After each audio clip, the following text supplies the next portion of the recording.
How to lower your diastolic number. In this video, I'm going to tell you all the details. This is going to surprise you because it's probably not something that you've heard in my videos before. My name is Dr. Story. I've been a chiropractor for over 25 years. I'm going to give you realistic advice based on my experience with patients and scientific literature. So you can look up all these as far as the references are concerned. So let's just get into it. There are some natural supplements that you can take, and these are things that you can simply buy at a store or get at a health food store, and these will lower your diastolic numbers. Let me give you some examples. Make sure and get a pen and paper handy and write all this stuff down so that you don't have to go back and look through this. Number one, magnesium citrate. So magnesium citrate, you want to start out by taking about 400 milligrams of magnesium citrate per day, and the best time to take it is at nighttime. The reason why is it helps you sleep, and it'll dilate your blood vessels and lower your diastolic blood pressure. That, we'll find out later, will actually have an even better benefit when it comes to sleep. The other thing that you can do is you can take fish oil. Fish oil has many benefits for your cardiovascular system. Number one, preventing blood clots, as well as helping your arteries stay soft so the diastolic blood pressure will go down.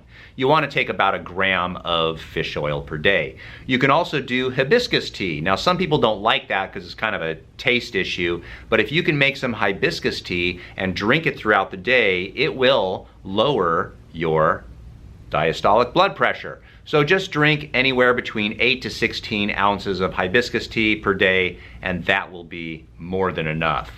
Garlic is very important. About 1 gram of garlic, which is a couple little pieces of the garlic clove. Now, I personally do not eat garlic unless it's a Friday or Saturday night. The reason why is because I'm a cyclist and I'll go out and exercise really hard on a Saturday and Sunday morning, so it just gets out of your pores and gets out of your system, because you simply, as a doctor, do not want to stink like garlic.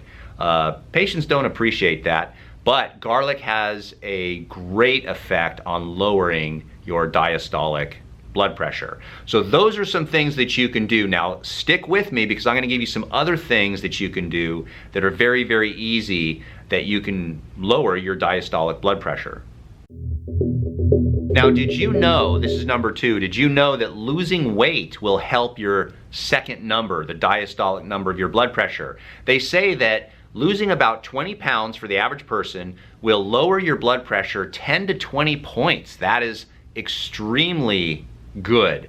The problem is, how the heck do you lose 20 pounds? You can focus on the calories in, calories out. That seems to be the most effective for most people. So whether you're doing a keto diet, or whether you're doing a vegan diet, or a vegetarian diet, or a zone diet, or an Atkins diet, ultimately what it boils down to is if you're eating too many calories relative to what you're burning, you're probably not going to lose a whole lot of weight.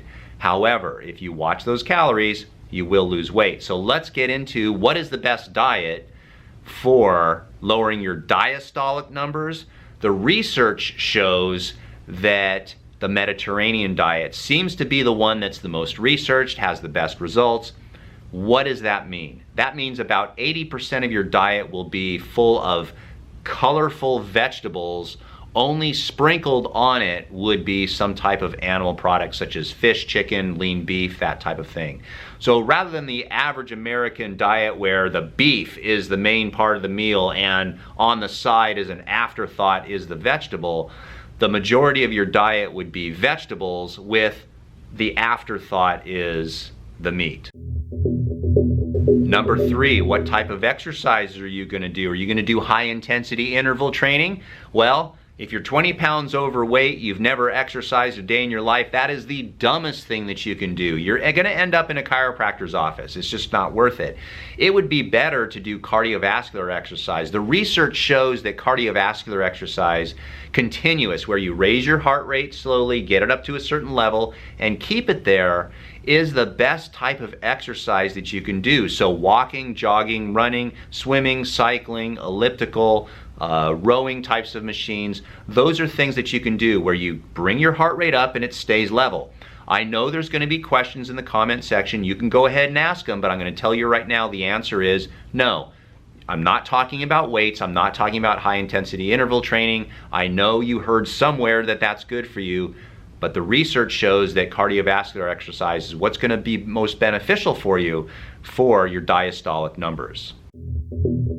Number 4, alcohol. Well, here's the challenge with this. You're going to hear lots of things of one glass of red wine is good for you. It is good for your heart. It has antioxidants, anti-this, anti-that. The problem is most people that have high diastolic numbers also have diabetes. So if you are pounding down the alcohol and it's in the form of, let's say, red wine, you have to understand red wine has a lot of sugar in it.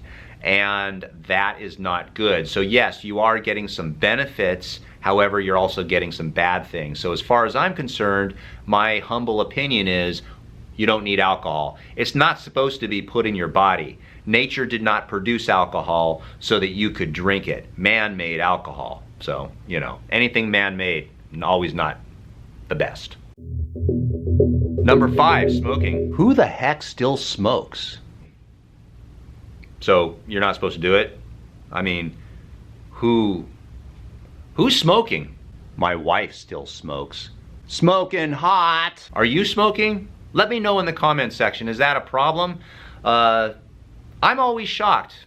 I'm always shocked, honestly. And I'm not trying to stand on a high horse or anything, but these public service messages that are trying to educate people about how smoking is bad, do we even need to spend public money on this? Or do people not know it? It's on the cigarette carton. Everybody knows smoking's bad.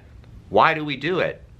I don't know. I have suspicions. I think because it's just a rebellious thing to do, and then people get addicted to it, and it's one of the most addictive chemicals that you can have problems with. Very difficult to get off. So how do you quit?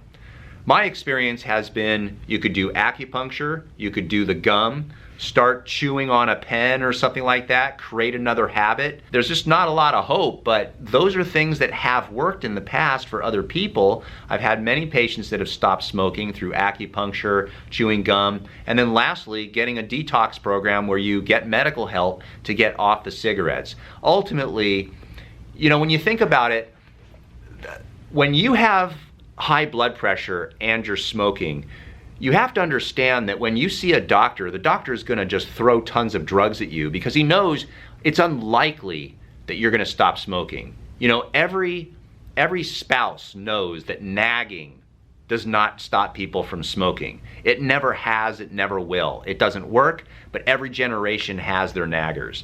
So they're just going to throw drugs at you.